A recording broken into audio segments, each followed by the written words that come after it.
Sir last time ಕೂಡ ಹಾಸನಾಂಬೆ ದರ್ಶನಕ್ಕೆ ಬಂದಿದ್ದೀರಿ ತಾವು, ಈ ಸಲ ಕೂಡ ಹಾಸನಾಂಬೆ ದರ್ಶನ?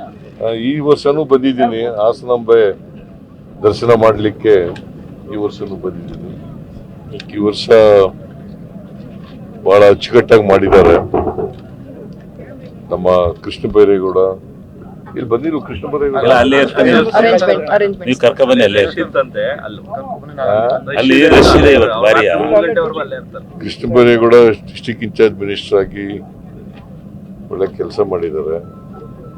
ಶಿವಲಿಂಗೇಗೌಡ ಅವರೆಲ್ಲ ಇಲ್ಲಿ ನಮ್ಮ ಲೋಕಸಭಾ ಸದಸ್ಯರು, ಶ್ರೇಯಸ್ಸು ಅವರೆಲ್ಲರೂ ಕೂಡ ನಮ್ಮ ಕಾರ್ಯಕರ್ತರೆಲ್ಲ ಅವರಿಗೆ ಸಾಥ್ ಕೊಟ್ಟಿದ್ದಾರೆ. ಸೊ ಚೆನ್ನಾಗಾಗಿದೆ. ಈ ಸಾರಿ ಹೆಚ್ಚು ಜನ ಭಕ್ತಾದಿಗಳು ಬಂದು ದರ್ಶನ ಮಾಡ್ತಾ ಇದ್ದಾರೆ.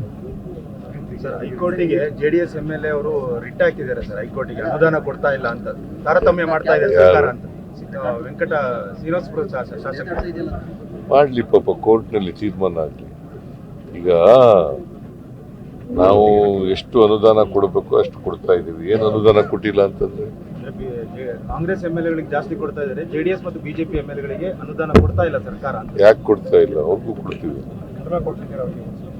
ಕಾಂಗ್ರೆಸ್ ಅವರು ಜಾಸ್ತಿ, JDS ಅವರಿಗೆ BJP ಕೊಡ್ತಾ ಇದ್ರು. ಅವರಿದ್ದಾಗ ಕೊಟ್ಟಿದ್ರಂತ.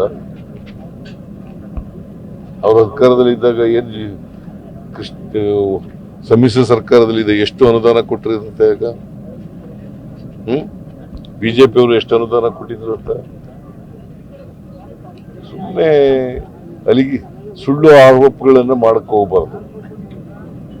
ಅವರು ಇದ್ದಾಗ, ಅಧಿಕಾರದಲ್ಲಿದ್ದಾಗ ಏನೂ ಮಾಡಲಿಲ್ಲ. ಈಗ ಆರೋಪಗಳನ್ನು ಮಾಡೋದು, ಸುಳ್ಳುಗಳು ಹೇಳೋದು, ಜನಗಳ ದಾರಿ ತಪ್ಪಿಸೋದು, ಇದನ್ನು ಮಾಡ್ತಾ ಇದ್ದಾರೆ BJP JDSನವರು. ಇವ್ರು ಏನ್ ಮಾಡಿದ್ದಾರೆ?